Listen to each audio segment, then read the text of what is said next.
Takarazuka Review fan podcast, where fans from around the world get together to talk about Takarazuka news and fun things in Takarazuka. This week, we're going to be focusing on Snow Troupe, Goomy. And with us today are... Carly. And I'm Becca from California. And Jen in New York. And before we really get started today, we just wanted to say a big thank you to everyone who commented on our blog with their ideas for future podcasts and what they really like about the podcast that we've done so far in order to be part of the raffle. We did draw names and the prizes have been sent. And we are definitely going to be using as many of those ideas as we can because we really liked them. So thank you very much. And yeah. Yay, thank you. And now I'm going to turn it over to our Snow Troupe fan. Jen and Becca let me be in charge of the Snow Troupe episode. So I don't know if that's a good idea or not, but here we go. First off, we're going to do our happy things. Becca, what's your happy thing this week? Okay, so I have two happy things. The first is that Scarlet Pimpernel Hoshigumi announcements came out, so the casting and then not many retirements this time, but even though Michan is no longer in Hoshigumi, I still have some interest in what some of the Otokoyaku are doing, and a few people who I like Shida Ryu and Seo Yuria, got good roles. Aya Oka, who is very sweet, whose Ojukai I got to go to a few months ago, also got a role in League of the Scarlet Pimpernel, so it's just exciting to see people doing well and getting stuff to do. And then another thing I wanted to point out, and we'll put a link up to this, there is a really cool chart that someone made about who had what role in each of the 3 Scarlet Pimpernel productions to date. And it also lists what ken they are, and I love this kind of stats stuff. So, for example, Kiriya Hiromu was ken 17 when she played the role of Percy. It was her Ohirome Koen. But on the other hand, Benny Kurenai Yuzuru is only ken 16, which that kind of blows my mind because in my head, it's still 2008 and Benny is still an underclassman, whereas I always think of Kirian as being one of, like, the oldest make top stars, so when I look at it, it just... Oh, and realizing that Nanami Hiroki and Koshino Ryu, both of whom were cast as Robespierre, that at the time that they were in the respective productions, they're only 3 years in ken apart, so, whoa. Oh my god. What ken was Toko when she did That's mind-blowing. She must have been up there, too. She was ken 18. Yeah. That's pretty cool. Yeah, she was up there. Yeah. I love nerdy stuff like that. Also, I'm glad that Ema Naoki is going to be playing Prince of Wales again because she's adorable. She is. Oh, yes. Thank you. So the other thing related to our what we're talking about today is there was this great picture that Otozuki Kei Kimu posted on Instagram, and the caption is, "What is this? Like a Takarazuka special?" And it is. So it's Kimu, it's Yumiko Ayubuki Mao, Shida Hanaremi, who is not a Yukigumi-sei, Manaka Ayu, Ayuchi, and then, did I say Kingu? Renjo Makoto? No, not yet. But they just all look really happy, and the Otokoyaku have longer hair than they did before, but other than that, they all look exactly the same. No, they never age. I think they went to see Kimu in Frankenstein, is that right? Yeah, that sounds right. Yeah, at the Nisei. I love it when they go see each other. So cute. Jen, what's your happy thing? So my happy thing is, as usual, kind of Tsukigumi related, even though it's not Tsukigumi anymore. But Seijo Kaito, who is in Senka now, is going to have a dinner show coming up, and the posters came out last week on the 24th, and they are very awesome. Her dinner show is titled Masquerade, and she just has this very, like, she's got, of course, the masquerade half mask in her hand, and just very red and black, and just very Maggie, so it made me happy. I I feel like she really loves that over-the-top imagery. Her last dinner show was different, but also very highly stylized, I would say. Yeah, it really reminds me of like late 90s, early knots in Tsukigumi when like Mami and Rika were in charge. That's that kind of like vibe. Cool. My happy thing is I picked up my February graph yesterday, and I don't know how I avoided this information. I guess good job, internet, for not being full of spoilers. But I was very excited to find out that the what last year was Seo Yuria's feature, her monthly feature where she interviewed 95ths. They're doing it for 96 now, and Kazuki Sora is hosting it, and she's one of my favorite young stars, and I'm very, very excited that I get to read something of hers in every graph for this entire year. And you get an entire year of her dressed up in funny costumes. Yeah, that's also a really good point.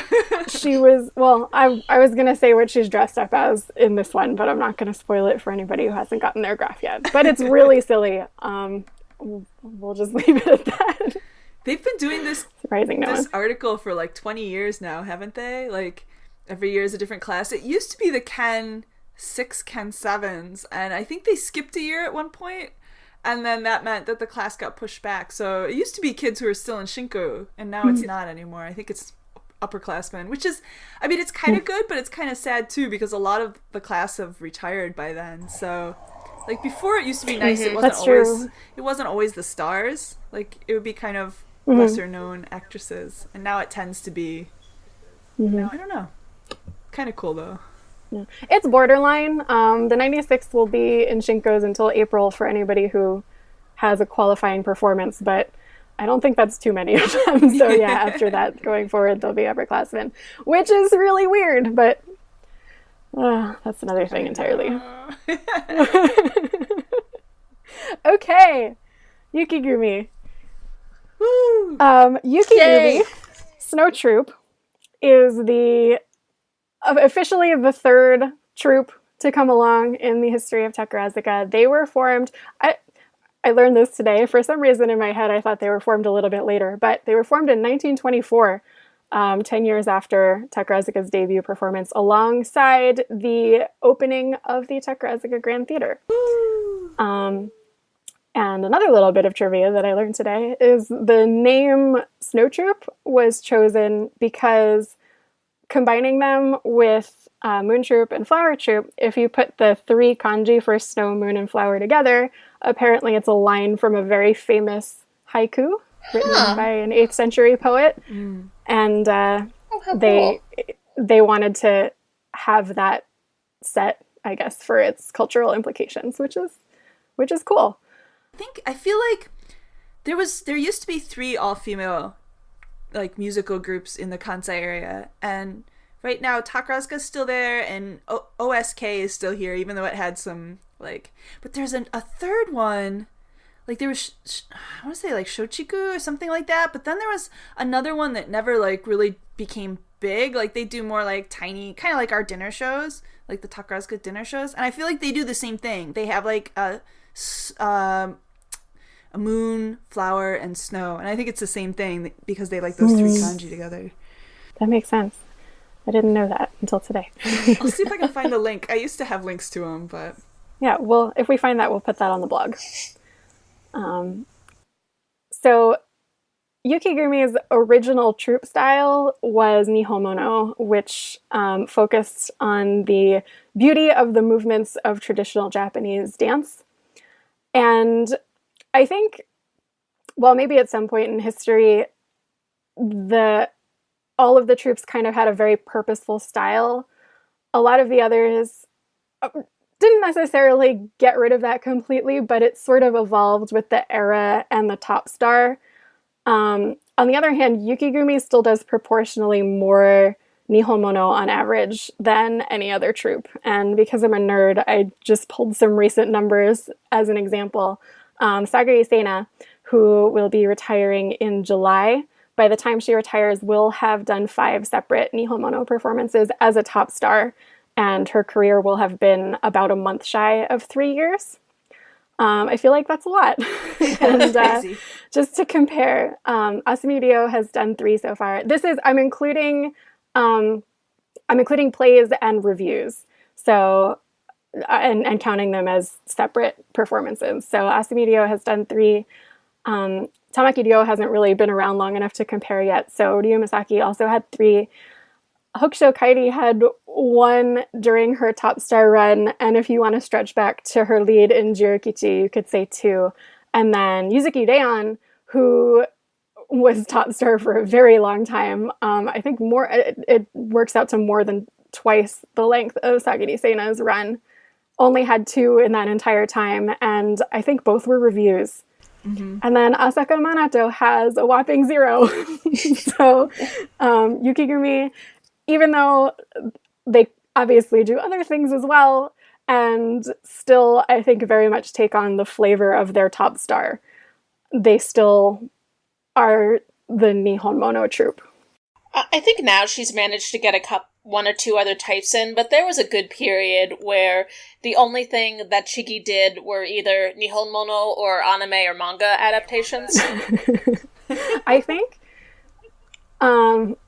Caleb Hunt broke that mold because she did Lupin.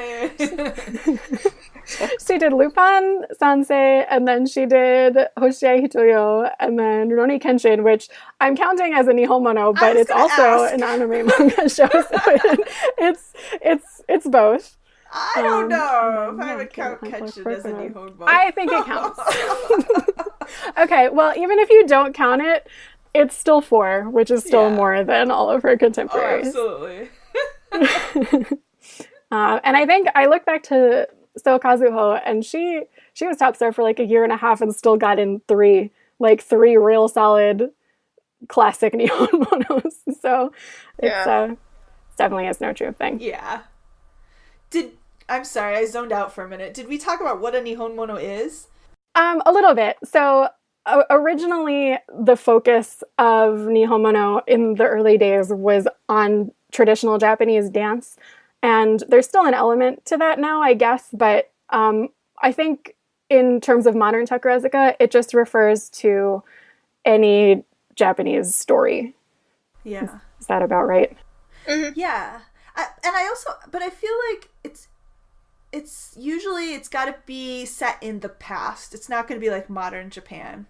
Although that's a Takarazuka thing in general. They don't really do modern Japan. Yeah, that's true. Very, very rarely. A lot of them are based on myths and legends and famous old stories and stuff like that. There are some that are kind of a spin. Like, one I'm thinking of is Jin, which is sort of half and half. Like, there's a modern element to it, but there's time travel, and the time travel portion is a Nihon Mono type setting, and there are a lot of characters from Japanese history in it. I would still qualify something like that as a Nihon Mono. When I think Nihon Mono, and I know this is too narrow of a definition, but I tend to think of it as being kind of like the traditional historical, almost like the taiga dramas on NHK. Mm-hmm. Like, it tends to be Shinsengumi or Warring States period or Heian, and it tends to be one of those very Japanese, very Asian style love stories where someone has to die tragically at the end. There's never a happy ending. Yeah. Like, for me, that's definitely a Nihon Mono. And Nihon Mono was one of the topics that was requested during the raffle, and we're definitely going to do a separate episode on it later. There's plenty of beautiful Nihon Mono we can talk about just in the Yukigumi episode, but there's also a lot of really great Nihon Mono that were done by other troupes, so we don't want to narrow it to just this episode. Yeah. So if you're curious to hear more, just hang tight. We'll get to it eventually. Okay, so some notable stars from Yukigumi prior to the top star system. Takamine Taeko. Oh, yeah. We may have talked about her in the Hanagumi episode because she had the lead role of Momotaro in the first show ever at the age of 13. But when Yukigumi was formed 10 years later, she was one of the very first stars of Yukigumi. I think they sort of formed the troupe with her at the center at first. Hatsune Reiko was also one of the first stars. She was Kumicho in the pre-war days and later went on to be a movie and a television actress. Could probably do an entire episode about Kasuga no Yachio, who is one of the biggest Takarazuka stars ever and probably one of the most beloved and important figures in Takarazuka history.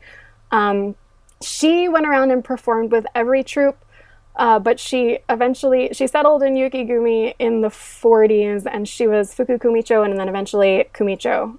She was in Yukigumi for a while before officially moving to Senka and remaining an active performer and member of the board of directors until her death in 2012 at the age of 96. She died an active member of Senka, which is intense. Amazing, yeah.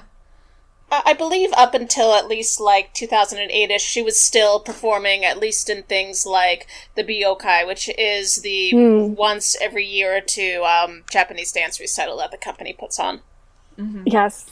If you see, occasionally there's some clips from the 50s that float around YouTube, and you can usually find her in those clips pretty much regardless of what troupe it is. It's said that she kind of originated what we think of as the image of the handsome otokuyaku that still persists in Takarazuka today. That was sort of passed down from an image that she created when she was a younger star. And she was known for her incredible acting range, and her traditional Japanese dance was one of her specialties. I'm spending a lot of time on her, but I read a cool story on Wikipedia that she was a musumeyaku at first, and she wanted to switch very early on, and when she confided that in one of her classmate said that if you become an otokuyaku, it would be just the biggest disaster, which I thought was really funny because she went on to become one of the most quintessential famous otokuyaku in the history of Takarazuka. Was she one of the original 3 that came from Tokyo? Oh boy, I don't know that off the top of my head. I want to say she was. I feel like that might be true. We can confirm that later and put that on the blog if we figure it out. Yeah. Another star was Sukamidori Natsuyo, who was a musumeyaku star and after retirement became one of Japan's most famous chanson singers. And I think I got this right. Was at one point in her career the oldest active singer in Japan. Wow. And she taught singing to a lot of future elite top stars like Otori Dan and Haruna Yuri and Daichi Mel and Kuroki Hitomi, among others. She stayed on as a vocal coach. Now she's the one they just released the CD of her song, or a tribute album. That was Koshiji Fubuki. Oh. Yeah. I haven't bought that. So I guess they were both pretty famous for chanson. This is just a fun little bit of trivia. Akashi Teruko was a star in the 50s and early 60s, and she was the first star to ever get a sayonara show when she retired. And that is a tradition that has perpetuated for top stars and some higher ranking otokuyaku stars when they retire. And what year did she retire? I think 62, I want to say. So that was before the start of the top star system. Yeah. So I guess big stars started getting sayonara shows before there was the official distinction. Maho Shibuki, who is still kicking. If you watch something like Celebration 100 or the Dream Festival that they had for the 100th anniversary, she's this little, still kind of badass looking shriveled little old lady who was a really, really big star in the 60s and 70s. Fun trivia, she was one of the only Takarazuka stars ever to be so popular that a mainstream toy company made a doll of her. Another one was Ema Naoki. Apparently this is a very rare thing. And she was 164 centimeters, which at the time was unprecedentedly tall for an Otokuyaku star, which is really funny because now, like, 167 is the bare minimum, and anyone who says they're 167 is lying. Okay, not taking us too far off track, but Jen, I know I have seen Shibuki Jun Rika dolls and Takarazuka on. Were those mass-produced, or were they just, like, a novelty thing because Rika is also, like, the Japanese Barbie? I think not Rika herself, but Rika dolls.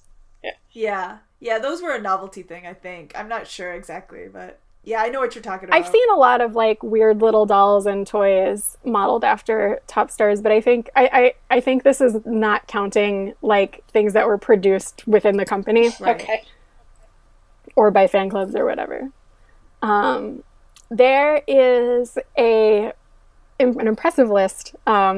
Otowa Nobuko, Aratama Michio, Hama Yuko, and Kamo Sakura were all Musume stars who became extremely prolific movie and television actresses after they retired. I think if you watch any dramas from the 70s and 80s, you have a pretty good chance at catching one of these ladies. I'm going to jump in here really quick because I don't think a lot of people realize there's a big relationship between one of the big movie companies in Japan and Takarazuka. They're both kind of under the same umbrella company, the Toho. And a lot of the actresses, even while they were still members of the review, active members of the review, appeared in all these Toho movies in the 50s and 60s.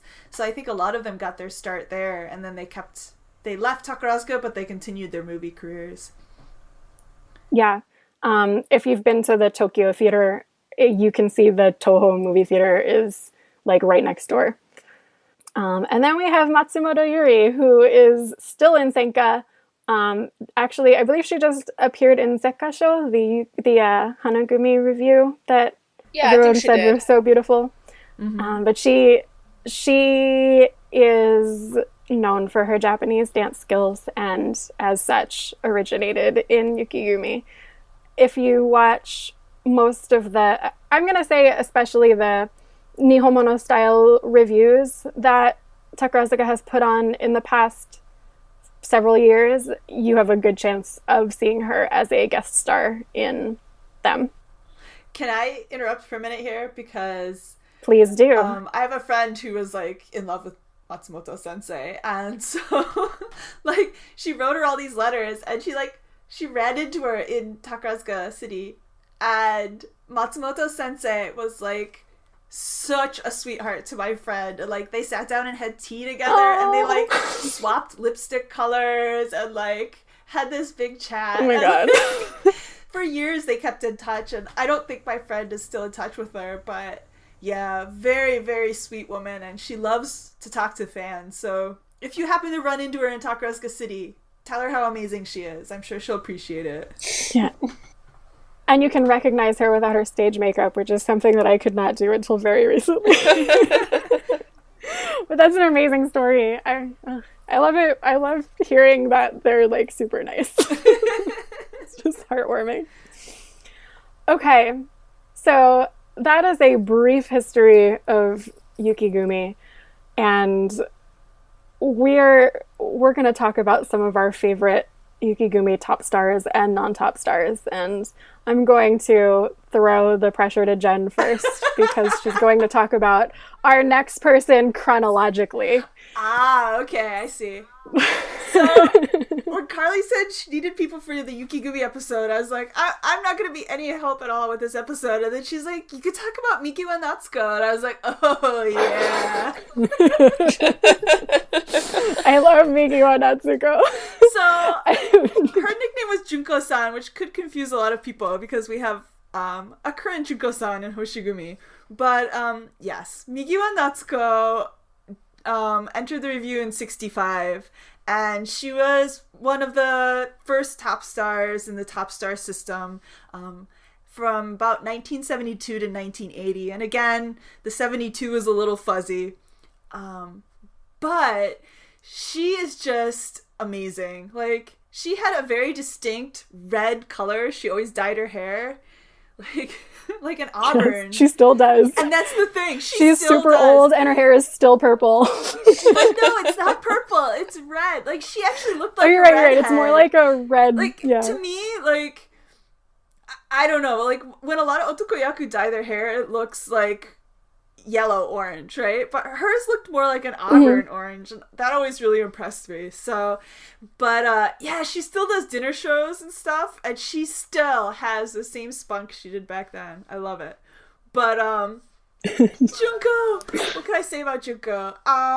So she was Oscar in like 4 different productions of The Rose of Versailles. She was like the original.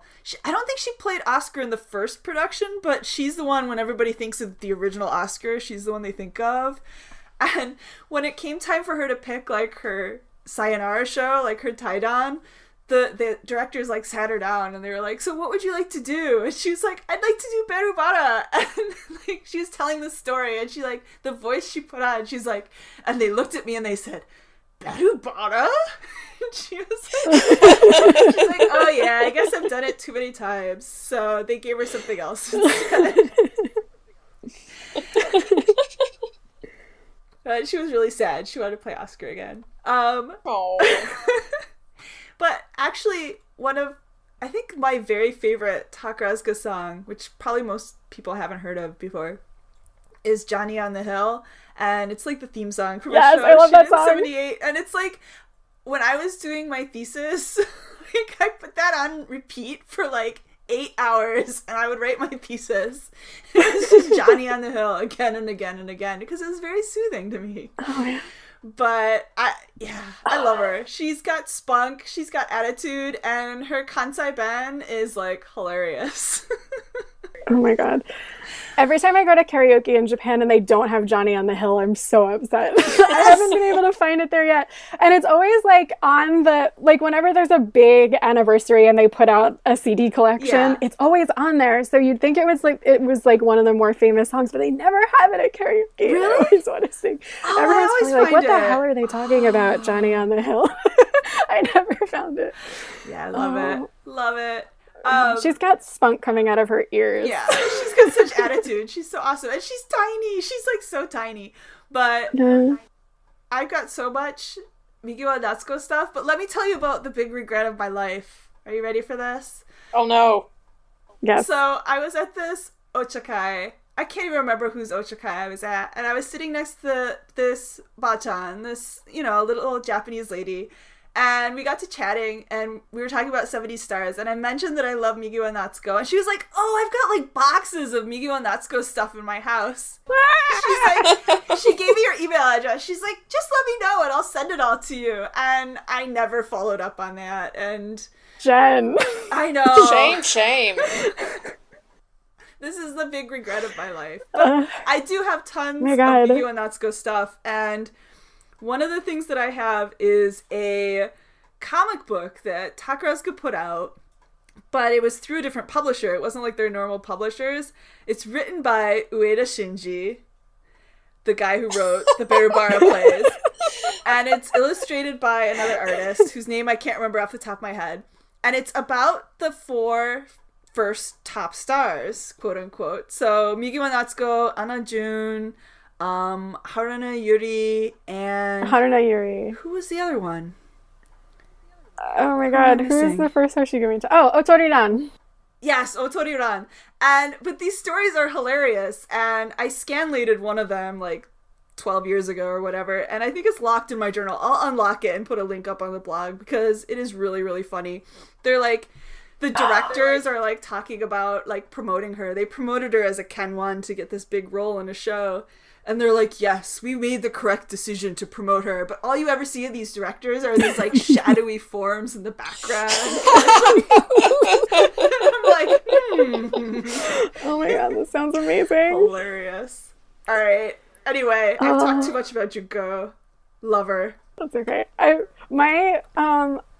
think I don't remember what video I was watching, but I saw something that had a segment of an interview with her, and I think she was saying that it may have even been Johnny on the Hill was one of the first times they had that like really like brash Yankee speak in a Takarazuka show. And she kind of started off that whole like badass otakuyaku thing, which is really cool. And I saw her she was a guest performer on the last day of Dream a Dream in Osaka, and I saw that in 2013. And she still has smoke coming out of her ears. I'll say that. With her maroon hair, she like puts definitely more energy into. I think she even sang that song. I think she sang Johnny on the Hill. Yes. Did she do the jump? Did she do the jump? I don't remember. Oh my god. She put more energy into that song than she definitely had like physically left in her body. But she did not care. She just 1,000% went for it and did not care that she was blowing notes, and like she just went for it, and it was amazing. I was like, this was my first ever trip to Japan, so it was my first exposure to like more people than I could see on the handful of DVDs that I own. So I was like, who is this crazy old lady? I looked her up and I was like, she's awesome. I love her. Yeah, she's great. Her dinner show, she does dinner shows like every couple years, and they always air them on Sky Stage, and I used to get a recorded from a friend, and I was like, she still like makes my heart go gagung. Even though she's this crazy old lady, she still has that like otokoyaku aura. It's amazing. She really does. She really, really does. Okay, I'm gonna go next for an otokoyaku top star to keep things chronological, and I'm gonna zag on y'all and talk about Morioka Aki. Carly, I feel like we need to just give you 5 minutes to talk about Komu because it feels unfair otherwise, but go on. It's okay. Hey, I'm inspired. We got through the entire Tsukigumi episode and Jen did not say one thing about Shibuki-jun. So, I was inspired to like put more effort into this episode than I otherwise could have. I'm sure I'm going to say something about Komu at some point, but Morioka Aki was a top star in the late 80s, early 90s, and I love her very, very much. Actually, a lot of you may very well have seen her live if you came to New York for Chicago. She played Mama Morton along with Hatsuka Seijun, and she is an incredible singer. If it's okay to put it on the blog, I have a really quick, like, 2-minute song clip of I think it was or some other really classic Takarazuka song from one of the 90s TCA specials that just, her voice will absolutely blow you over. So maybe we can share that on the blog if you've never heard her sing. Oh, what do I love about her? Her nickname is Karinto. What do I love about Karinto? She has like this adorable little round heart-shaped face that somehow did not remotely affect her ability to be a really, really cool otokuyaku.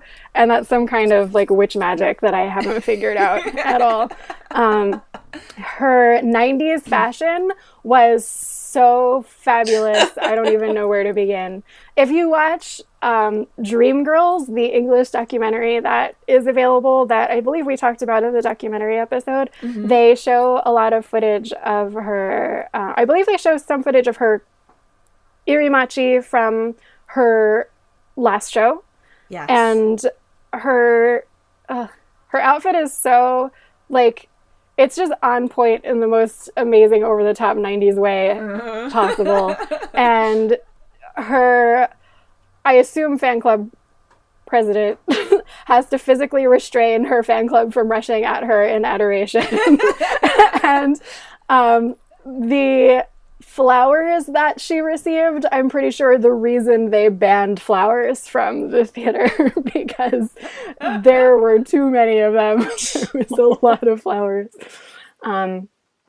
My favorite show of hers is probably Chushingura, which it was her Taidan show. I think it's a very friendly Nihonmono to watch if you want to sort of get into Nihonmono and you haven't really watched a lot of them or your Japanese isn't very good. I say friendly because it's it's also a famous movie. You could watch the movie probably with subtitles somewhere and then watch the show and totally understand what's going on. Or the story is really, really easy to look up beforehand. But it's also just, it's paced really well. There's a lot of like happy dance interludes that kind of like set up the next scene, so you're not sort of like, some Nihonmono are kind of a slog. Yeah. You know what I mean? But this one's just, it's paced so well, and she was like born to play a samurai. She's so good in it, and her stage presence in that show just really gives me chills. And she's also from Sendai. I believe she is one of the only 2 top stars from Sendai, the other one being Komu. And they do a lot of joint stuff together, actually, as OG, because they're both from Sendai. They were both in, now I'm getting a little off track. They both did Omohide Poro Poro, Only Yesterday, the Ghibli movie, musical version of it, twice. I believe because it takes place in Tohoku. And they both do a lot of... is Susakaze Mayo? She might be from the area, but not Sendai. Because the 3 of them have also done a lot of post-earthquake recovery charity work for the Tohoku region. So, yeah. I like Morioka Aki. You should check her out. She is pretty awesome. I don't think I appreciated her enough until I actually saw her live, and then I was like, oh yeah. So yeah, she's a powerhouse for sure. Cool. Becca, give us a top star. All right, so getting a little bit more contemporary here, but I'm going to go with So Kazuho. Yay, and so... what? Yes. And I was lucky enough to be in Japan 2 times during 2013, which is when she just started in as a top star. So I was really happy that I got to see some of her performances. And I think I have a thing for talented underdogs, and So definitely fits into that category where, Tomu got the top star position in Hanagumi instead of her, and people were really questioning, oh, well, she's just never going to make top star, and then suddenly, whoa, she got transferred into Yukigumi to be their top star, and I got to see, I Won't Forget the Young Days song, which was her... the term Ohidome Koen's a little bit confusing. Would you call it that, Jen? Carly? Yeah, I think that was her, official Ohidome Koen, as it was her first show as a top star, but then they also call your first Grand Theater show your Ohidome Koen, so it's confusing. Yeah. But yeah. But so I got to see it at Chunichi, and she just looked so happy to be there and to be up on stage, and the day I got to see it, she had transferred from Hanagumi, and all of the Hanagumi underclassmen were in the audience, and just really excited to see her, and making a ton of noise, and I don't know what to say other than that she's just really a ham, and that she really shows her enthusiasm every time that she does a speech or anything. And she's also just, I keep on repeating myself, but she just has such an adult presence to her, especially during a time when, I forget who else was top star at the time, but when a lot of the other stars had a much younger presence to them, and I like that difference. Her production of Shall We Dance is also just really, really, really charming, if you've never seen it before. So, yeah, anyone else have things to add about So? Well, I think... I love So. So, she was originally from Yukigumi, right? They moved her to Hanagumi, 2005 or so. She was actually Hana Yuki. She started in Hana and then was in Yuki for a while, and then back to Hana, and then back to Yuki. Gotcha. But I don't think she'd had any real noticeable roles in her first stint in Hanagumi. I think she moved to Yukigumi when she was still an underclassman. So okay, right, yeah. And I mostly know her from when she was in Hanagumi, and then when she moved back to top star for Yukigumi. But I remember she had this really charming role as Matobusei's brother in the Hanagumi production of Sabrina, if you've ever seen it. I have not, but I have the DVD and I'm waiting for an opening to watch it. It's a super cute show. Also in Matobusei's Ohirome Koen, Love and Death in Arabia, it's... Oh, sorry, I'm going to hit on one of Jen's weak points because she loves that show. I thought it was kind of boring, and within that, I thought so, really helped bring the show back and made it more interesting. Sorry, Jen. Oh my god, I love that show. If anybody's watching I know. Asabi Ryo's, like the show she's doing right now with the name that nobody can remember, that reminds me that it's that kind of like Westerners go to the Orient and do their thing. Like very like it's not a politically correct kind of thing, that's for sure. But it's like, oh my gosh, the costumes are gorgeous, and I love the songs. They stuck in my head, and yeah, I didn't really start appreciating So until she moved to Hanagumi. I loved her in Black Lizard. Like, she had... Yes, that was another good role. When she had that solo song that everybody sang, like, oh, it just broke my heart every Propose. time. Yes. Yeah. And her version of Propose was just gorgeous. Like, I never noticed her voice until, yeah. Oh, she was awesome. Who did she play in it? Was she wasn't the, detective, was she?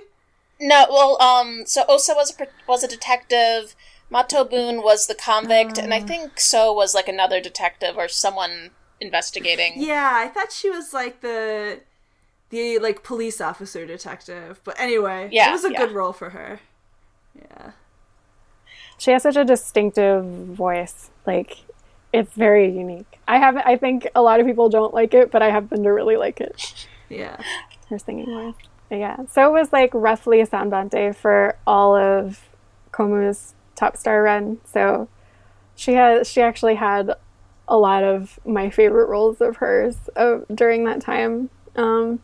And when I finally got up the courage to go to Japan in 2013, I saw Shall We Dance, and congratulations, Takarazuka, and was just like, and I also somehow snagged an SS seat. Like, my first attempt ever to go to Japan and see a show. I was like really overwhelmed. It was great, but. Yeah, Becca, I agree that she has such an adult presence. She left an impression on me, and she's probably one of my favorite stars of all time. Also, it's just worth mentioning, she and Manaka Ayuchi, her partner, are adorable together, and yes, they are. In a lot of ways, they remind me of Michifu, Tokusho Kairi Hinamifu, because like it's just so obvious how much Ayuchi really loves So, and on Ayuchi's Instagram, she often puts up pictures of her and So together, like as they're visiting SOGs, and it's so adorable. Yeah, that was really cute. All right, I'm gonna kick it back to Jen for Musume Aku, because again, if we go in the same order, I think it'll be chronological again. All right, that works for me. I picked Haruka Kurara as my top Musume Aku because she just has so much history that I feel like we would be making a mistake if we passed over her. She was actually one of those rare top Musume Aku who was top star of two troupes. She was top star of Yukigumi and Hoshigumi Star Troupe. But she was partner for so many like really big famous otokoyaku like Otori-ran. And she had kind of the seminal role. She played Maria in the first For Whom the Bell Tolls. And she cut her hair short for the role, which was like unheard of for a Musume Aku. And I remember reading articles about like why she chose to do that, and just, you know, to help her get into the role more and to be more realistic and all of that. It just kind of struck me that she was a very serious about her work, even though I think she was one of those Musume Aku who, yeah, she debuted in 1974 and she became top Musume Aku in 1977, so she was quite young. And I think she was in a Tokuyaku before that. That actually does ring a bell. And she was also she was a member of Bambi's, which I don't think we've really talked about before on here, but Bambi's was this group that they had in the 70s, 60s and 70s, I should say, where it was usually like 8 to 12 people that they picked from each class. And then when they were in their like second year of school, and then like when they were Ken 1s, they were in this Bambi's group. And some of them were on a TV show, some of them did other things. And it like really pushed into stardom a whole bunch of girls in that area. So I'm sure that helped her out. Ooh, this is interesting. I never saw this before. I don't know. Oh, I bet Lucia put this up. It says on her Takawiki page, in order to find the kind of idealization of women she needed for the Takarazuka stage, she studied the performances of Bando Tamasaburo, Japan's greatest living kabuki onagata. That's cool. Yeah. I think I have heard that. Yeah, really that was cool. in one of the English language Takarazuka books. Yeah, that's a really interesting little bit of trivia, because I was thinking, and I was wondering if it was just because she started out as an otokoyaku, but she had like a swagger, which is rare for musumeyaku at all. But I mean, not that musumeyaku don't have swagger, but she had a type of swagger that I think they usually try and train out of musumeyaku nowadays, at least. Yeah. But especially like back then too, I have this image of musumeyaku being like even more the like demure perfect partner, and she was really, really strong. And I mean, her two partners were Otori Ran and Asami Rei. Yeah. So like and she like really, I don't know, like stood up to them is not the right word, but like she could hold her she own. Was a great partner, I think, for both of them. Yeah. And I really see, I feel like I haven't seen much of her, but I was impressed. Like, Junko's partners were the same way. Like, she didn't really have an official musumeyaku partner a lot of the time. I think she was opposite Haruka Kurara a little bit, but like she was also opposite like all these onnayaku. She never really had the young musumeyaku partners, and I don't know. I miss that. I miss the musumeyaku stars who were so strong. I agree. It adds something really special, I think. Yeah. I think I just watched Wandering Requiem recently, which is a Haruka Kurara and Asami Rei Yukigumi show. And it was kind of like a weirdly paced show because Asami Rei was the top star, but her character didn't show. It was like split into 3 or 4 weird little acts, and her character didn't even show up until the second act. And she was the other, I guess, who you would call star was Kotobuki Hizuru, who was also a really big star, but who never made top.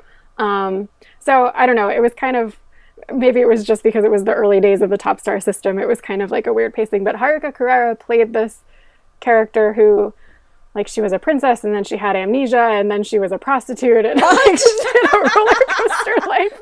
I don't know. It's like, but she was so badass in the show. It really. It was cool. It's if you want to see an example of what Haruka Kurara was like, I think it's a good example. Yeah, and she played Scarlett O'Hara like 2 or 3 times, I think. Yes. Which is like, for musumeyaku to play Scarlett O'Hara in the first place is kind of amazing. Yeah. That's another really good point. It's usually like the otokoyaku top star of the troupe, and then some guest Rhett Butler will come in. But yeah. And I haven't personally seen any of those versions of Gone with the Wind, but like I could totally see that. Like Scarlett O'Hara is completely her type, I think. Yeah. So I'm only being half good because my musumeyaku is my Kazurida, and I will undoubtedly cheat and talk about Goku also. She is maybe my favorite musumeyaku of all time. I'm not sure. It's really hard. There's so many great musumeyaku, but she's definitely up there. And one of my favorite things about my Kazurida is that she, and I keep saying Komu, for those of you who are new, I'm talking about Asami Hikaru.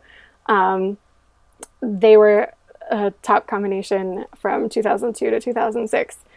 And they had very few typical romances in their shows.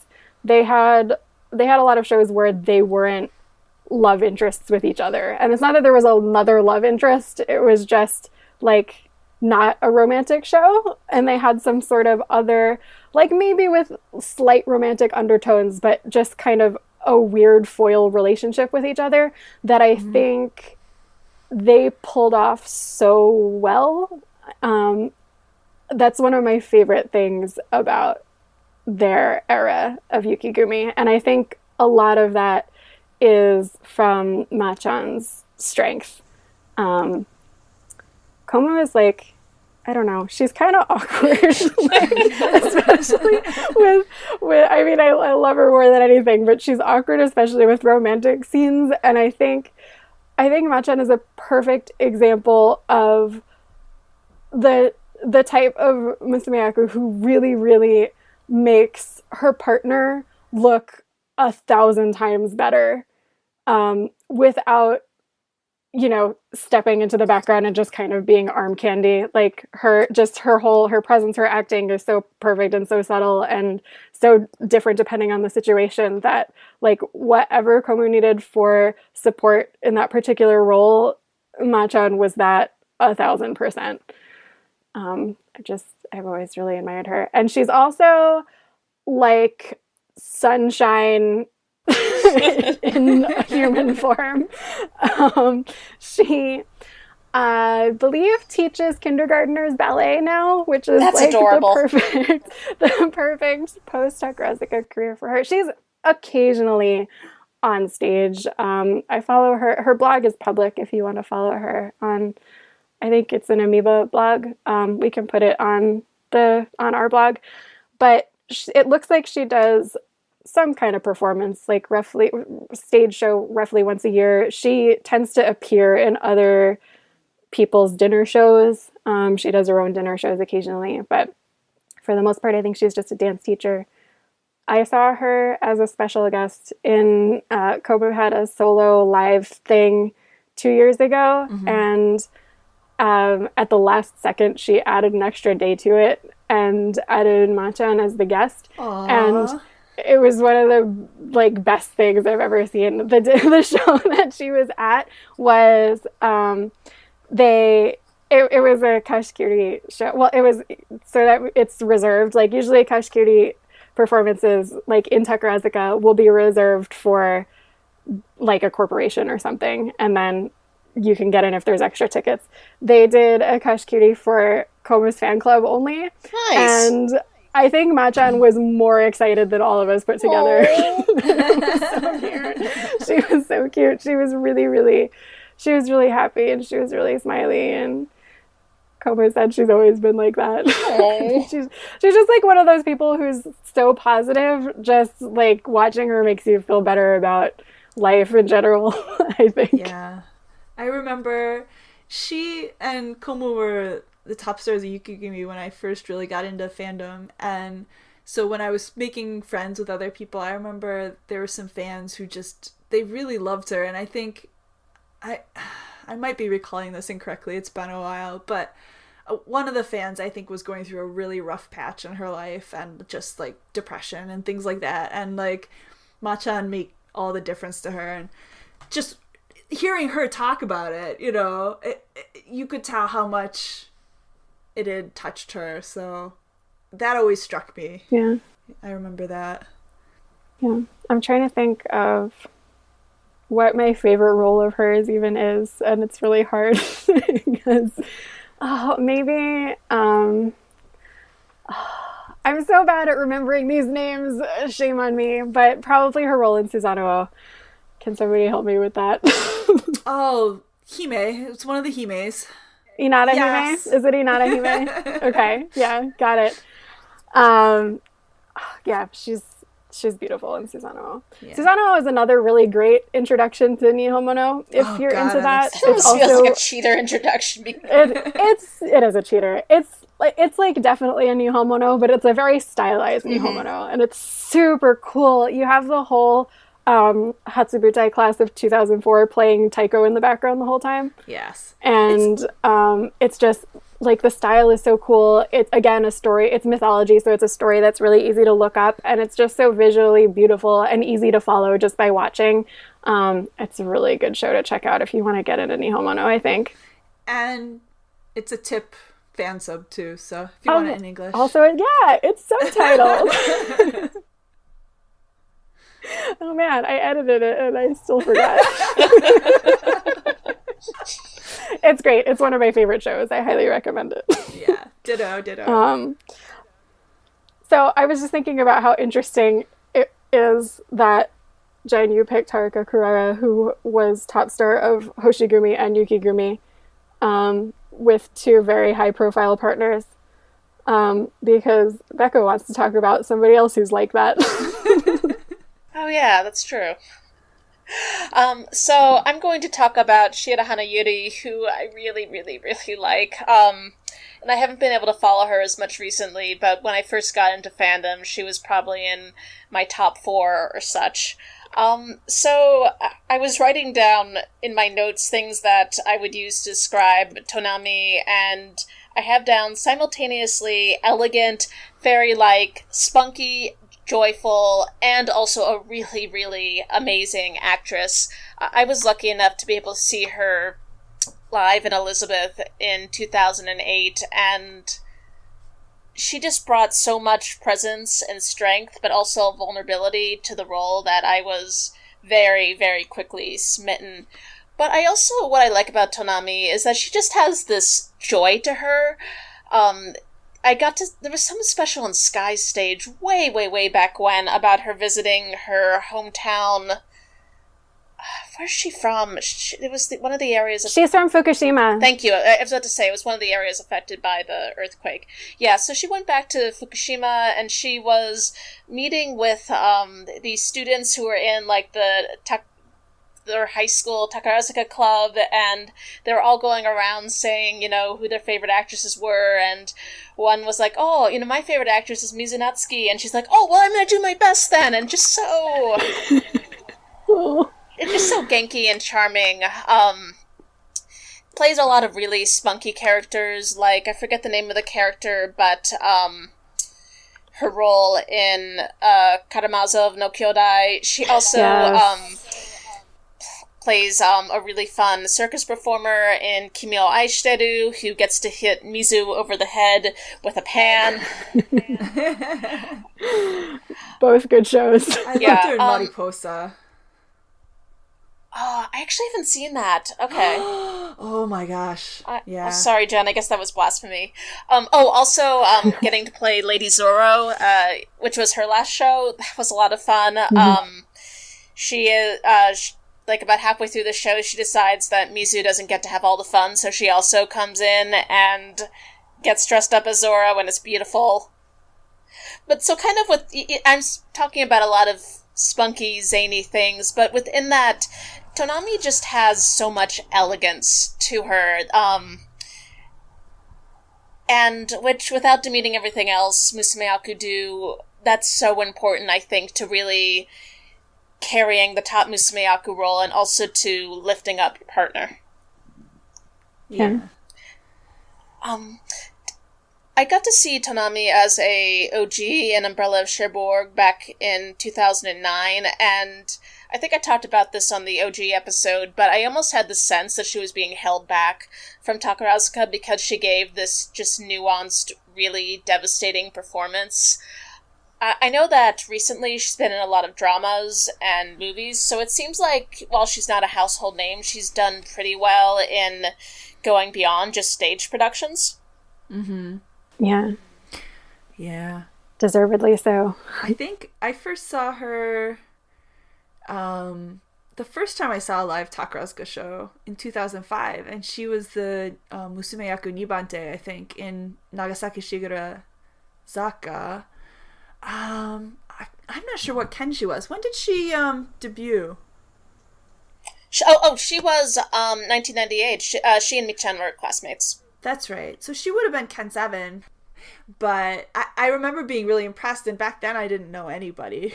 It was just, initial impressions of people on stage, and I thought she had a really interesting performance opposite, I think she was Todoroki Yu's love interest, if I'm remembering correctly. So, yeah, kind of cool. One other performance to mention is she was in In Search of the Bluebird of Happiness, which was the show where Torokuyu came back to Yukigumi, and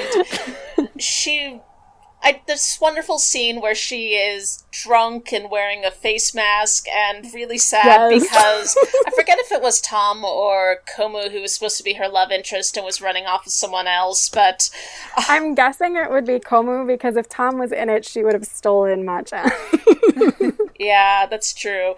And just singing, happy birthday, dear Brenda, as she's drunk. It's okay, though. Then Takashi Teruko comes in and turns out to be the love she was waiting for all along. But that show is ridiculous. It is. I try to talk a good game, but I really love the ridiculous shows. If I could be reincarnated, I want to be Tonami. She's Mizu's partner and Wataru's partner. What a life. I know. Yeah. It's good stuff. All right. Let's bounce back to Jen. Give me 2 non-top Yukigumi people who you like. Okay. So I was kind of going back and forth. I was like, I need to pick people who are a little bit more modern than the 70s. So I moved up to the 90s. I thought I'm doing pretty good here. That's pretty good. Yeah.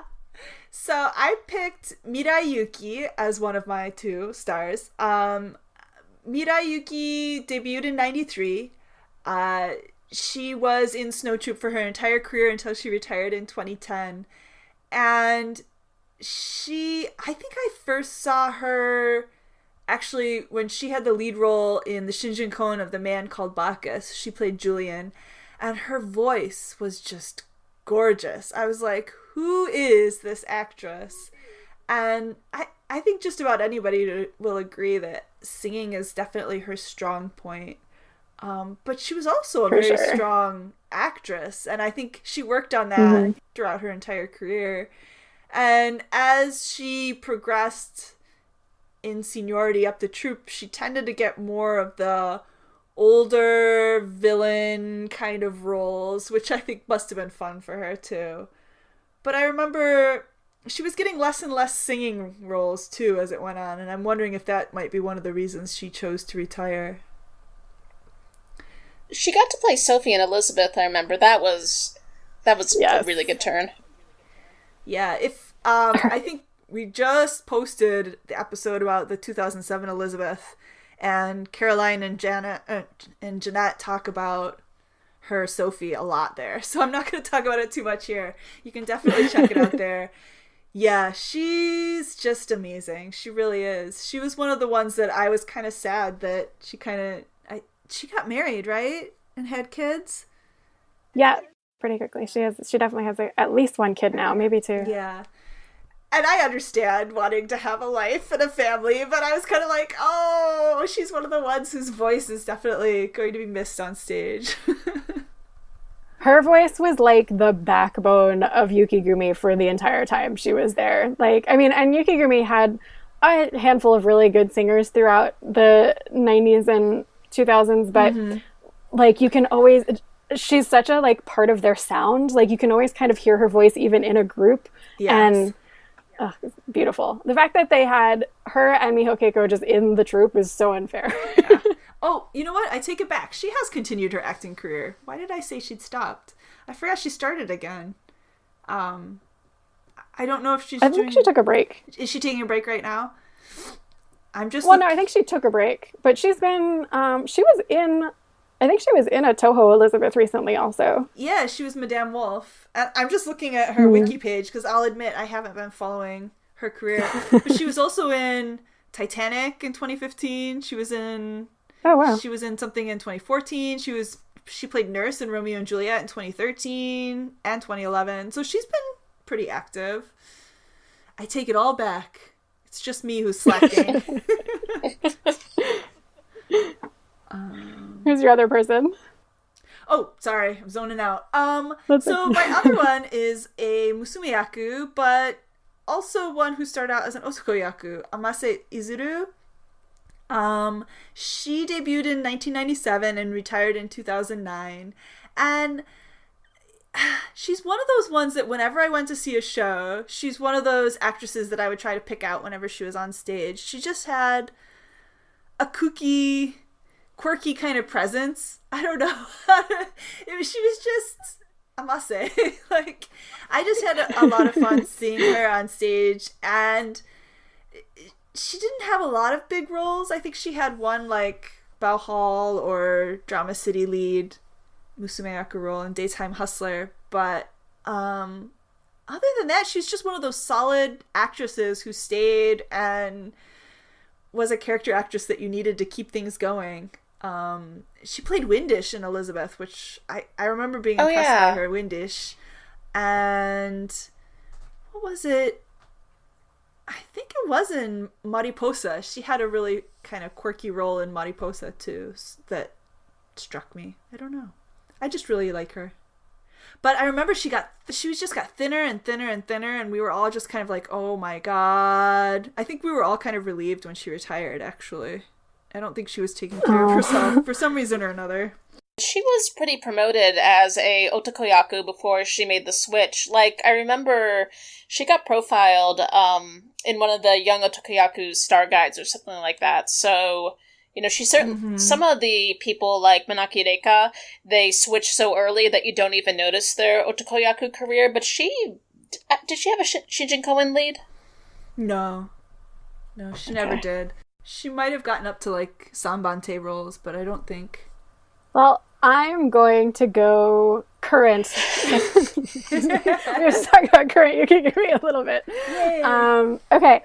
Also, one of my favorite Musume period is Maisaki Rin, who has been a Yukigumi staple for a long time. She debuted in 1999, and she has been in Yukigumi ever since.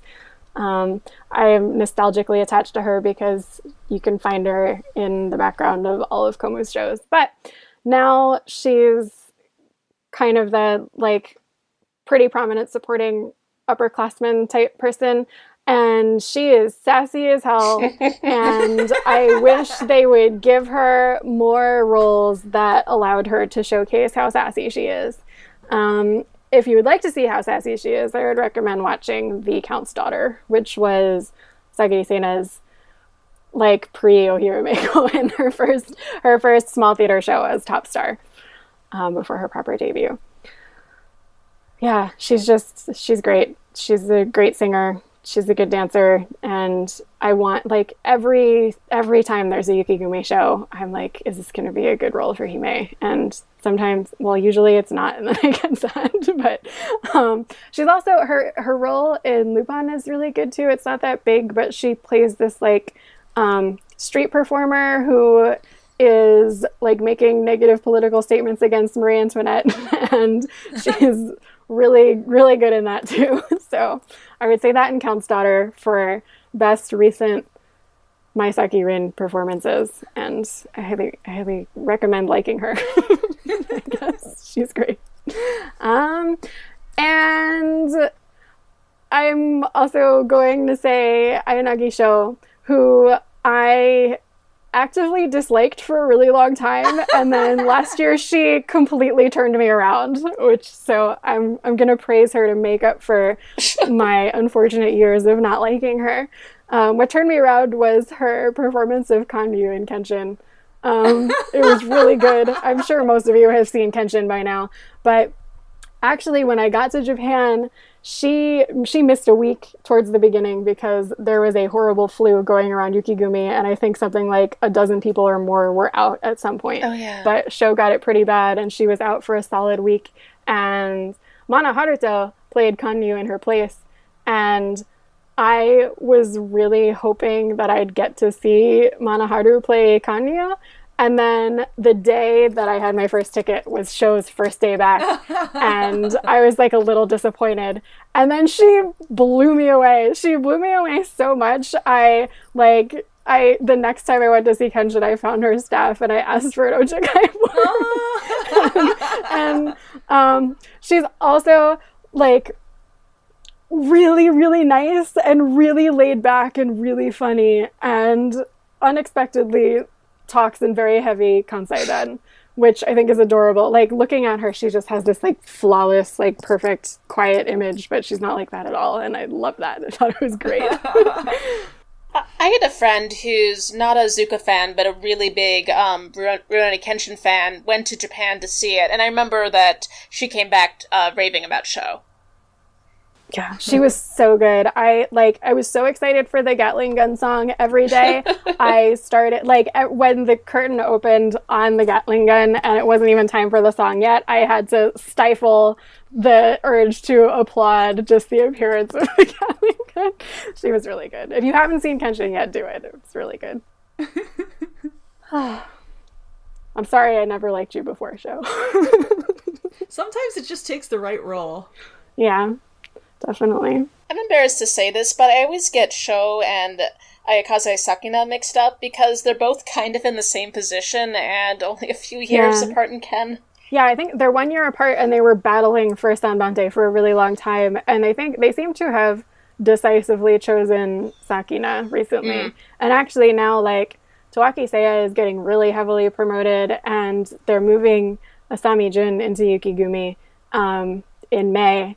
And I'm a little worried about Sho. It just seems like there isn't really much of a place for her in their future anymore, and now that makes me a little sad. But I hope she hangs on and continues to be a great character actress and an all-around awesome person. Sometimes it's those upperclassmen not on the top star ladder anymore, just kind of adjacent to it, that get the best roles, though.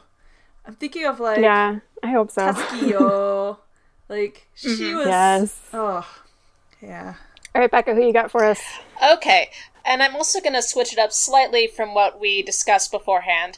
But my first is Otsuki Sayu, who... Let's see, she debuted in 2003 and was around until 2010.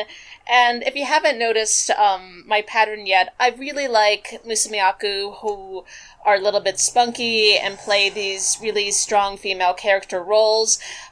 Natchan also just had this very fairy-like atmosphere about her, which for some reason, when it used the adjective fairy with Musumiyaku, I really like them, and I'm a little bit less into it with Otokoyaku, so I don't know.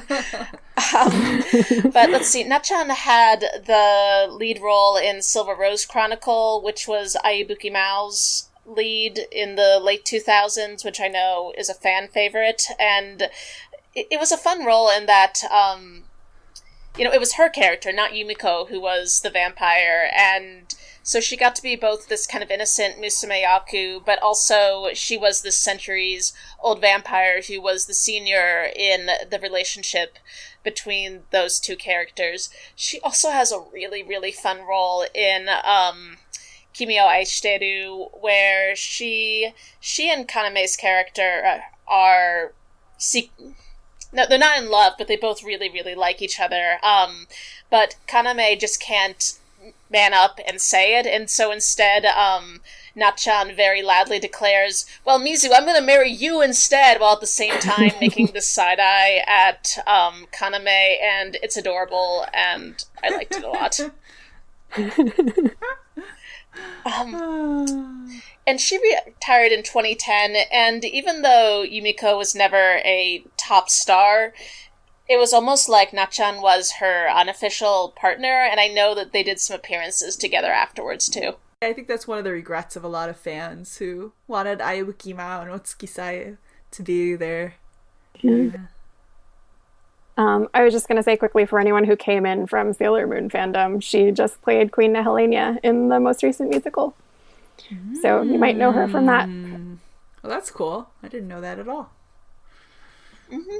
She had the Shinko lead in for Elizabeth, right? She played Elizabeth. I think so, yeah. She did, and I think I even have a copy. Why haven't I watched this? Huh. Okay. Watch it. Put it on the list. I will. And then, switching it up a little bit, the other person I'm going to talk about is Misuzu Aki, aka Matsu. Even though she was only... Yes, she was only in Yukigumi for her last 4 years. of her career, but at the same time, I still think made an impression. A friend of mine is a really huge fan of hers, and so I think I got a lot of residual Matsu love. I tend to be more into the otakuyaku who are really warm and smiley off stage, and that was not Matsu. She was very quiet and a little standoffish, but at the same time, maybe it's because my friend loved her so much, but she kind of just had this enduring grumpy old man quality to me that, she was grumpy, but kind of in a sweet way. I don't know how else to explain it. Also, fun trivia fact is that Michan would call her Machan. And unlike these two, who are really, really good about not talking about their favorites all the time, sorry, I am useless. But more so than just off stage, Matsu had that Hanagumi, really accurate, flawless dance. She also was a gorgeous singer. Anytime. Yes, gorgeous. So having her together with people like Kimu and who else was in Yukigumi at that time, but just really lent her voice. I think she sang that one famous song from Love or Suicide. Yes, that is that scene in that version is just soul crushing between Matsu singing and So and Aichi doing their thing in the background. It's Yeah. I love that show. If we do a Nihongo episode, that's going to be my show to talk about. All right. And Matsu hasn't really done a lot since graduating, but she does have a really active blog. She moved to England, actually, and I always wonder, is she studying English in the background? I think she now sells vintage British jewelry or something like that. But she does have a really active blog, and I think she occasionally comes back to Japan and does dinner shows and things like that. That was one of the biggest surprises, I think, a few years ago when Matsu retired and opened that blog where she blogs 4 times a day. Because if you were going to pick out a person in Takarazuka to retire and start blogging 4 times a day, Matsu would have been at the bottom of your list, just based on her personality. So that was a really, really cool surprise for her fans. And her blog is fun. Yeah. And she looks great. Another thing to bring up, which I feel okay about because Matsu herself has been so public about it, but so she moved to England with her, I don't even know what the right word is, but her female companion. She has called her partner before and has said some things on her blog that make it pretty clear, I think, that they are in a relationship, which is shocking because it's just not something that you do in Japan, and yet she just seems so happy. Yeah. That was, there was very sadly some not so nice things said by some fans when her blog first came out, but I think that was a really positive thing for a lot of people, at least in Western fandom, when she kind of publicly came out on her blog. And I would just check out her blog. It's really, really sweet. And I don't know if she ever really takes pictures of her partner, but it's at least heavily implied that she's the one taking the pictures a lot of the time, I think. Yeah, it's a great blog. Yeah, and I was a little bit hesitant to get on this topic just because it's I don't know.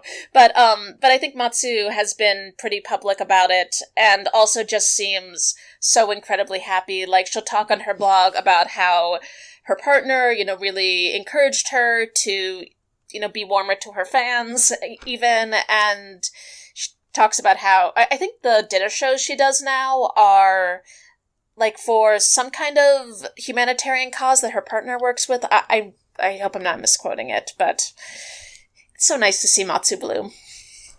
That's so cool. I agree. I wonder if that might have been part of why she was a little bit more standoffish too, just because it might have felt a little more uncomfortable for her if, to have women throwing themselves at you, not in a sexual way. I don't know. Yeah. We could probably do a whole episode about this, but there is one Hanagumi Oji, who is very actively a LGBT activist, and she very clearly uses the label of lesbian. But typically speaking, even when you see people, or not typically speaking, but often when you see people in same-sex relationships in Japan, they still may not label themselves as gay or lesbian. I think that's true everywhere, though. Not everybody wants to label themselves. True. Yeah. But yeah, I get where you're coming from. Yeah, so, I mean, Matsu hasn't been on, the activist train, but at the same time, she hasn't really, she's been pretty clear about what kind of relationship this is. Oh boy, I completely sidetracked us from Yukigami, sorry. That's okay. No, that was interesting. Who wants to, I was wondering if we should talk about that, but I'm glad that we did.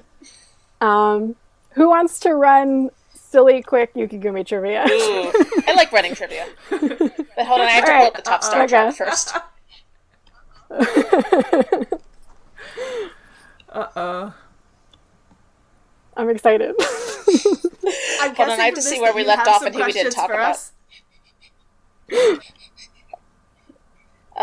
Let's see. You had good questions last time. Oh, good. And silly questions are fine. Alright, top star chart. So we're starting with... Start with Asami Ray and go up. All right.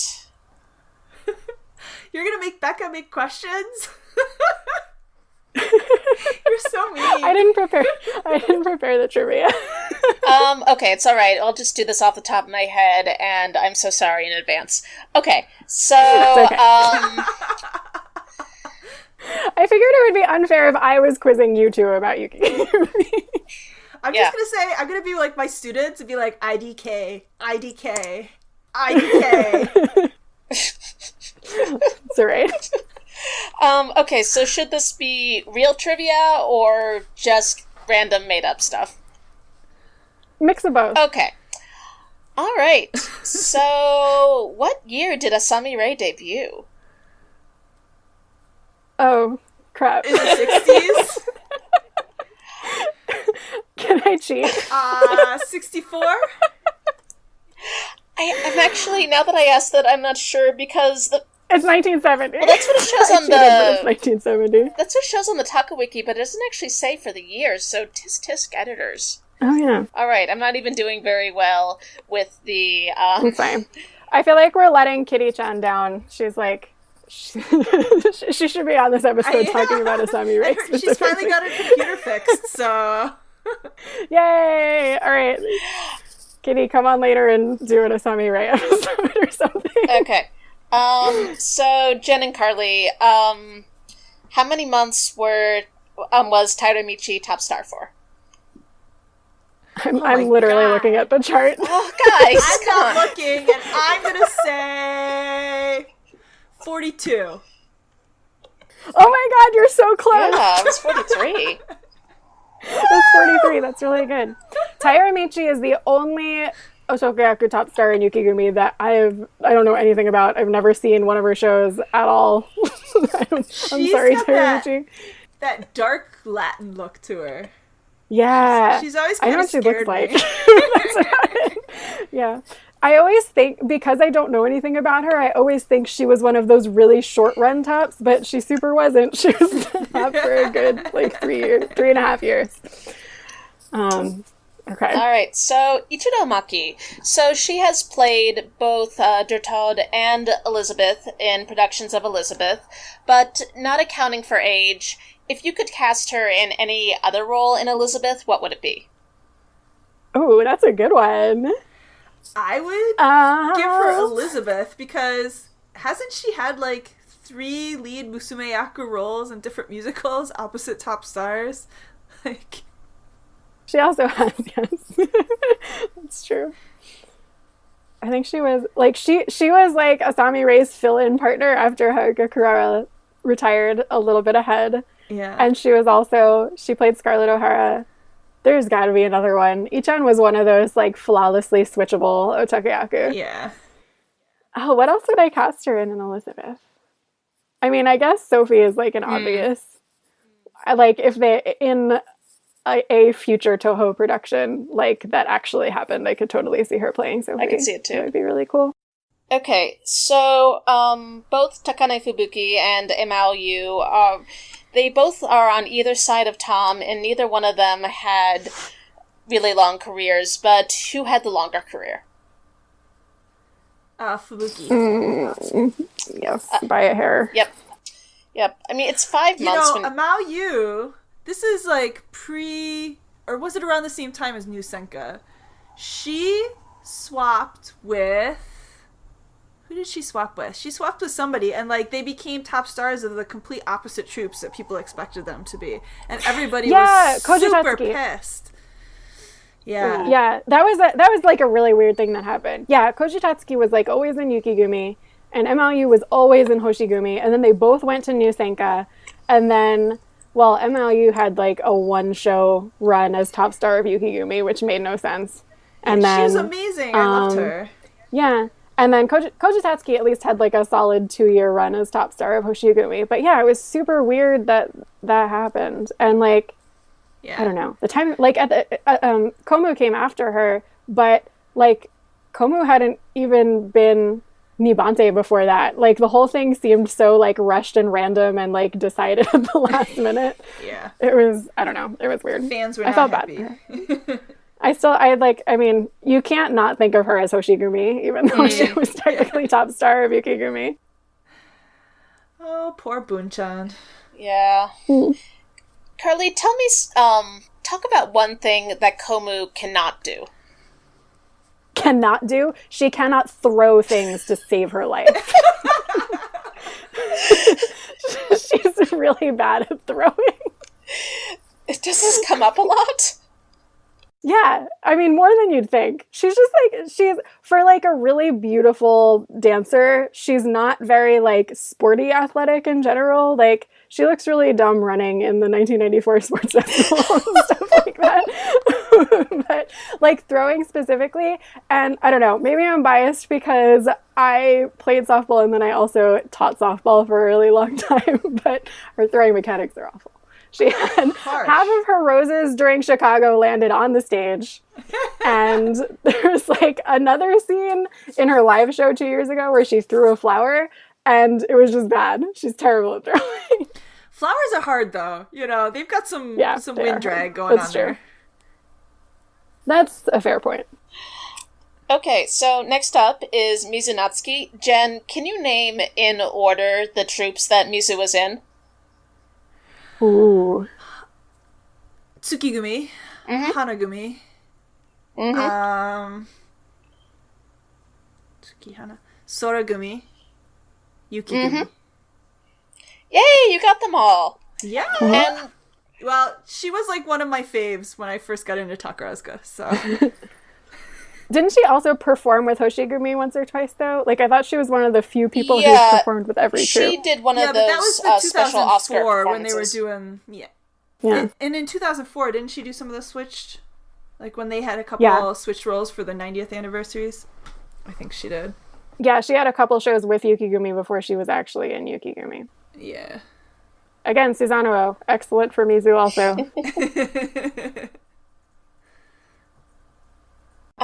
Let's see. So, Kimu. I really like Kimu, and unfortunately, a lot of her shows got the copyright block. Yeah, it's sad. Sorry, I'm gonna just, I'm gonna take over this round because I like Kimu, and I remember... Go for it. And I'll just share tell us about Kimu. Instead of telling anything useful, I'm gonna instead just tell you random trivia, like that her episode of Brilliant Dreams had a bunch of musumeaku coming over to her house, and the Wii was really new at the time, and so they sat around making Wii characters together. That's amazing. Oh, Kimu. Also, and now this is public, I feel okay saying it, but her real name is Kimura Kei, so she just didn't deviate very far with either her stage name or her nickname. Yeah. You know, it took me years to realize that Tonami's nickname was from her family name. Sadly. One day I was just like, oh, duh. sometimes I just don't think about it very hard, and then I think, oh, yeah.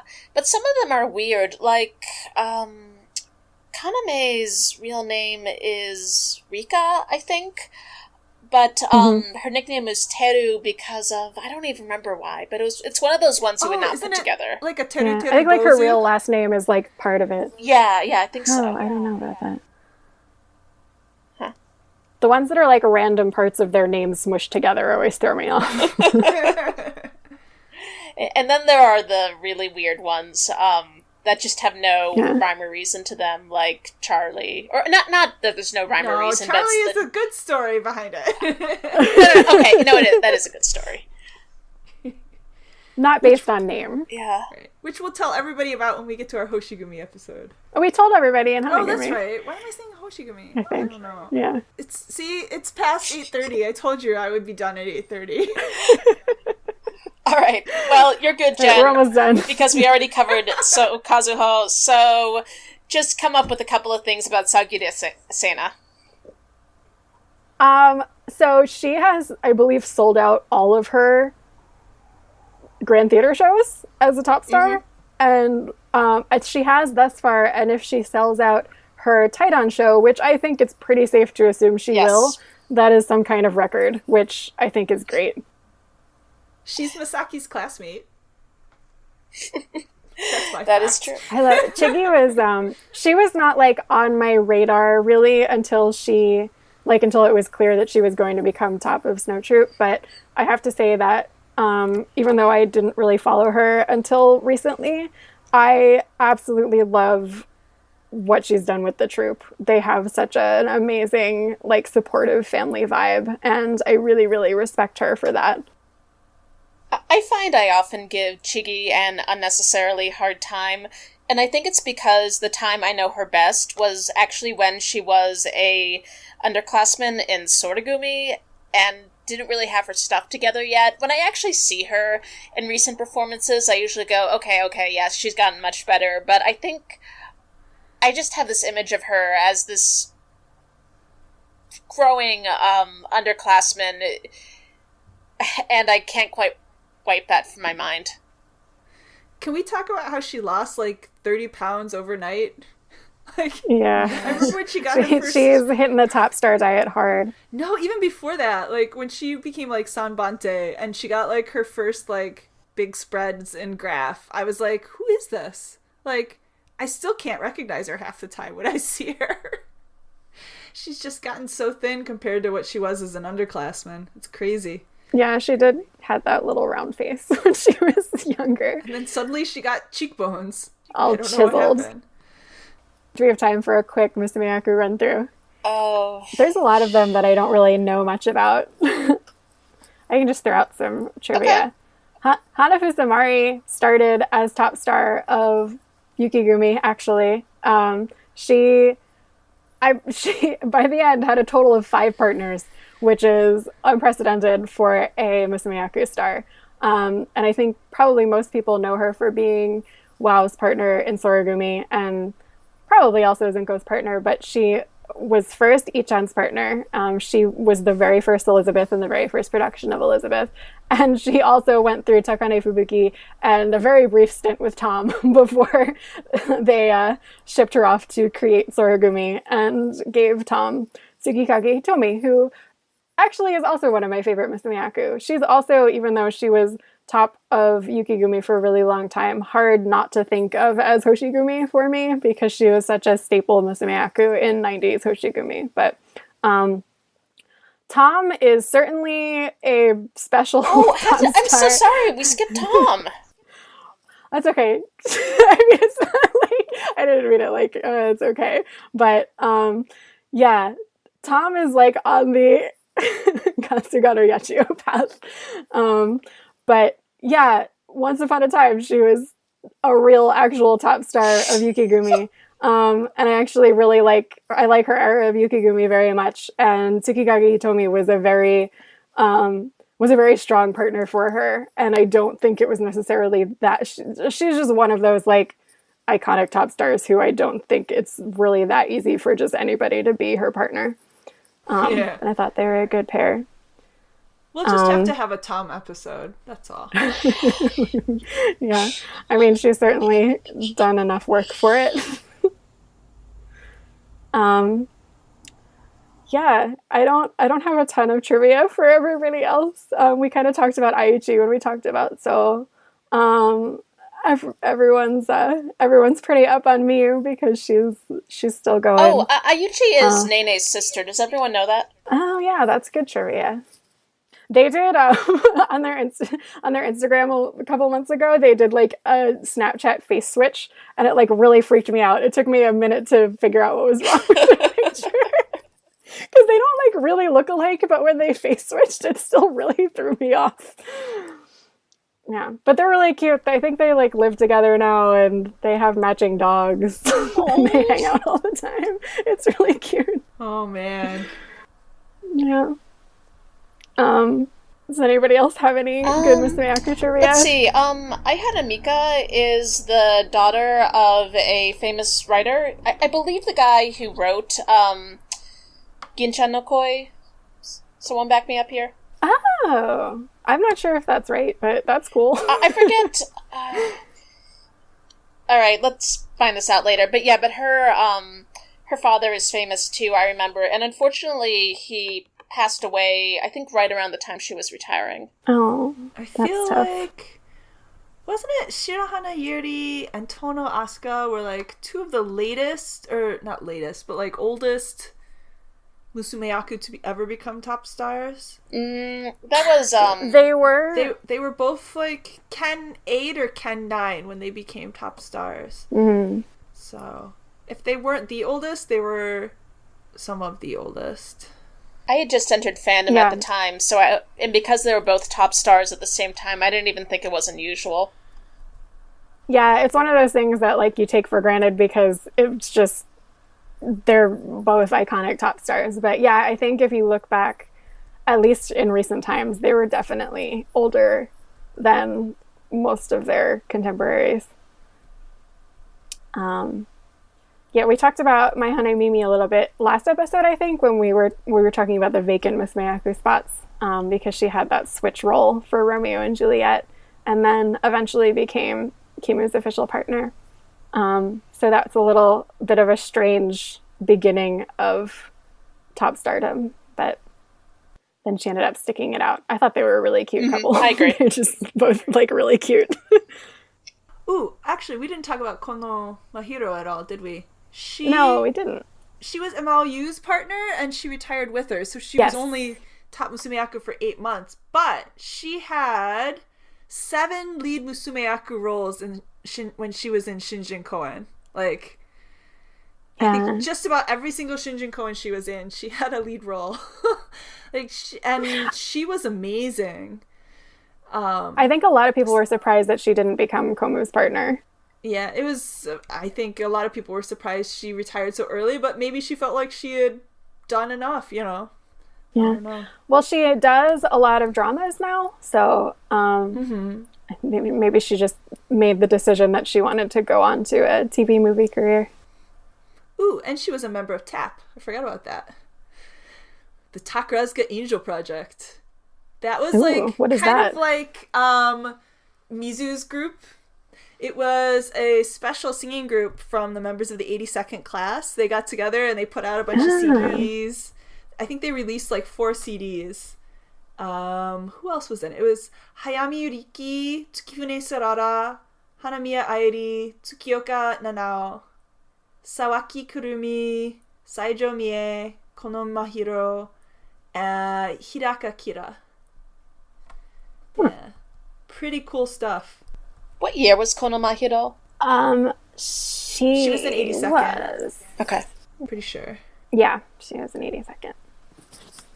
Cool. That's most of them. I don't know that much about the earlier ones. Murasaki Tomo was... Morioka Aki had 2 partners. I don't think I've seen... Other than like one random review, I don't know that I've seen any full shows that Yuuki was in with her. But Murasaki Tomo is amazing in Shushingura, also the show I was talking about earlier. So I highly recommend that. She's one of those people who never ages, too. Like, yeah. She and Morioka Aki were both in Dream a Dream, and both of them look great, but Murasaki Tomo especially, like, she looked the same as, she was the oldest Musumeyaku in the group, and she just looked the same as the rest of them, like exactly the same. But it was really, really cool to see them together in a show, like 20 years after they were partners in Takarazuka. All right, well, we ran through Yukigumi. Yay! Pretty thoroughly. Yay. Sorry, I'm losing gas here. That's okay. We'll wrap it up. Thank you for listening. And like we said at the beginning, the topics you all suggested were absolutely fabulous. But if any more occur to you, or if you have any questions, as always, feel free to leave them on the blog, and we will either answer them or address them in a podcast. See you next time. Bye. Bye.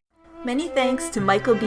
and the Arcanum String Quartet for their wonderful arrangement of Sumire no Hana Sakugoro. And thank you, listeners, for enjoying our podcast.